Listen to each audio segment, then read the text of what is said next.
Hello viewers, ഇന്നൊരു Sunday ആണ്. അപ്പോൾ ഈ സൺഡേ ഞാൻ മുഖസൗന്ദര്യ സംരക്ഷണത്തിന് എന്തെങ്കിലും ചെയ്യാമെന്ന് കരുതി കേട്ടോ. അങ്ങനെ ആലോചിച്ചിരുന്നപ്പോഴാണ് ഒരു പഴയ ഐറ്റം എനിക്ക് ഓർമ്മ വന്നത്. അപ്പോൾ ആ ഒരു പാക്ക് ഉണ്ടാക്കാനായിട്ട് ഞാനിവിടെ ഉപയോഗിച്ചിരിക്കുന്നത് 1 സ്പൂൺ തേന്, ഒരു മുട്ടയുടെ വെള്ള, പിന്നെ അതുപോലെ കറ്റാർ വാഴയുടെ ഒരല്പം ജ്യൂസ്, നാരങ്ങ പിഴിഞ്ഞത്, അരമുറി നാരങ്ങ കേട്ടോ, അത് പിഴിഞ്ഞത്, പിന്നെ 1 സ്പൂൺ തൈര്. അപ്പോൾ ഇത്ര ഐറ്റംസ് നല്ല പോലെ മിക്സ് ചെയ്തെടുത്തതാണ്.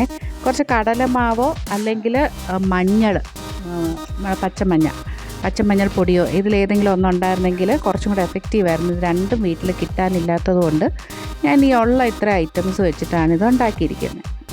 അപ്പോൾ ഇത്ര ഐറ്റംസ് ഒരു ചെറിയ പാത്രത്തിലെടുത്ത ശേഷം അത് നല്ല പോലെ സ്പൂൺ വെച്ച് ഇതുപോലെ ഒന്ന് മിക്സ് ചെയ്ത് കൊടുക്കണം കേട്ടോ. അപ്പോൾ നന്നായിട്ടൊന്ന് മിക്സ് ചെയ്ത് കഴിഞ്ഞിട്ട് അതിനൊന്ന് ഫ്രിഡ്ജിലൊരു 10-15 മിനിറ്റ് നമുക്ക് വെച്ചേക്കാം. ആ ടൈം കൊണ്ട് ഞാനിവിടെ എൻ്റെ മീൻ കറിയും കപ്പയൊക്കെ ഒന്ന് സെറ്റാക്കിയിട്ടുണ്ട് കേട്ടോ. അപ്പോൾ സൺഡേ സ്പെഷ്യൽ ഇന്ന് കപ്പയും മീനുമാണ്. പണ്ടേതോ സിനിമയിൽ പറഞ്ഞ പോലെ അവിടെ കല്യാണം ഇവിടെ പാല് കാച്ച് എന്ന് പറഞ്ഞ പോലെ കേട്ടോ. ഒരു സൈഡിൽ ഫുഡ് കുക്കിങ്, വേറൊരു സൈഡിൽ ഞാൻ എൻ്റെ മുഖസൗന്ദര്യ സംരക്ഷണവും നടത്തുവാണ്. അപ്പോൾ ഈ ഫേസ് പാക്ക് മുഖത്ത് മൊത്തത്തിൽ ഇതുപോലെ ഒന്ന് അപ്ലൈ ചെയ്തിട്ട് കൊടുത്തിട്ടുണ്ട്. ഇനി ഒരു 10-20 മിനിറ്റ് നമുക്ക് ടൈം എടുക്കും. ആ ടൈമിലേക്ക് ഞാൻ വീണ്ടും എൻ്റെ ഒരു മീൻകറി പരിപാടിയിലേക്ക് ഇറങ്ങിയിട്ടുണ്ട്.